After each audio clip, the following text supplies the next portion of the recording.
to know them, grow to love them, love to hate them. Stewie and Richie, PC Radio. I would say you're absolutely right, Stu. I don't know where you got all of your clarity, but your every word you say is something I agree with and comes from a lot of information. I don't even recognize some of the activity, including things like stand-down orders during riots. I don't even recognize this profession sometimes. A state official backed by law enforcement comes to your home knocking on the door to check for compliance of COVID. Don't answer and don't let them in. All right, talk through the door. Can I help you? Yeah, we're here. We think we see a number of cars out in the driveway and you know, we want to make sure that you're within the compliance rules, and tell them, go get a warrant. What are you, your second job there? You look like you're in a coronavirus warehouse or something. What do you got going on? I am actually out here. I'm out here in the Commons area at Blaze Studios. Gotcha.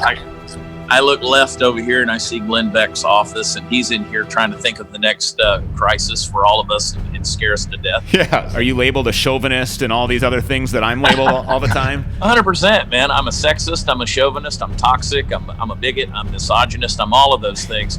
You know, I'm so filled with hate. Look, man, I got a wiener.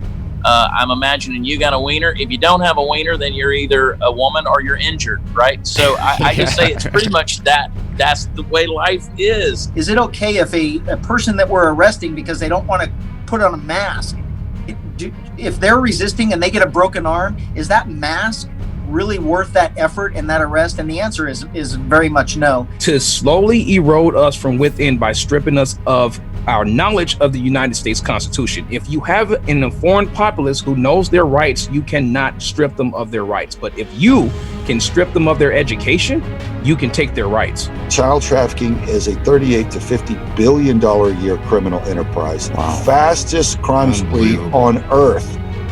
Hunting and selling children in the United States. And so that's what broke my heart and ticked me off as a veteran and a father. I'm like, wait a minute, how is this thing thriving in our country? That's so counter to our culture.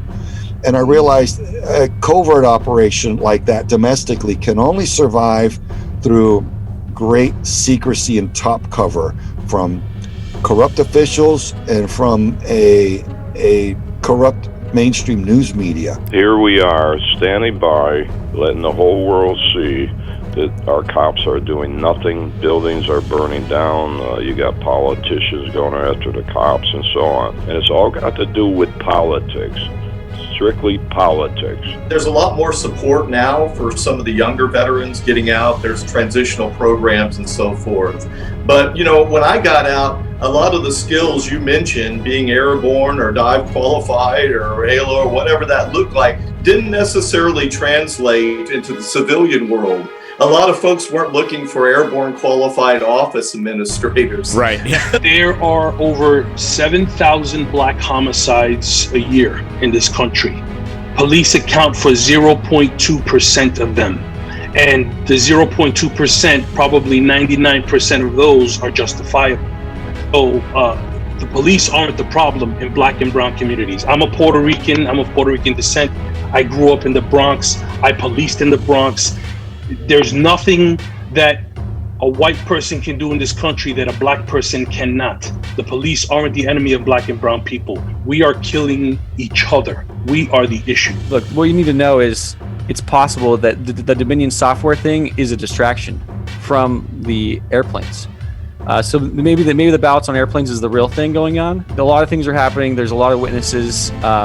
Stacey Burke, she literally had these people show up. Long story short, this is dangerous.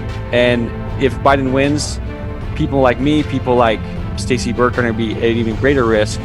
So I just really, really hope that Trump wins, because if not, we're going to be in danger.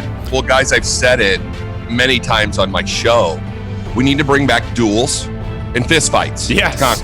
I mean, seriously, think about history for a minute. Yeah. Aaron Burr killed Alexander Hamilton in a duel, by the way. And it ruined Aaron Burr's political aspirations, by the way. But he shot him. And they used to have fistfights on the floor of Congress. I mean, could you imagine today Nancy Pelosi out there? She's probably a tough old biddy, by the way. She probably could wipe a little floor with you. but bring it back. We need some good old debating and some passion. Because you're right, Stu. The Republican Party, which I no longer identify either. I mean, they're just a bunch of, I can't say the word I want to say, because you told me it had to be PC for the terrestrial, but they're a bunch of lady parts is what they are. Yeah. And it drives me crazy because they're as bad as the Democrats. They don't stand for anything. We're supposed to be the party of the people. Patriotically correct, politically biased, emotionally disturbed. On behalf of all of us at Mojo, we apologize. Stewart's and Richard, PC Radio.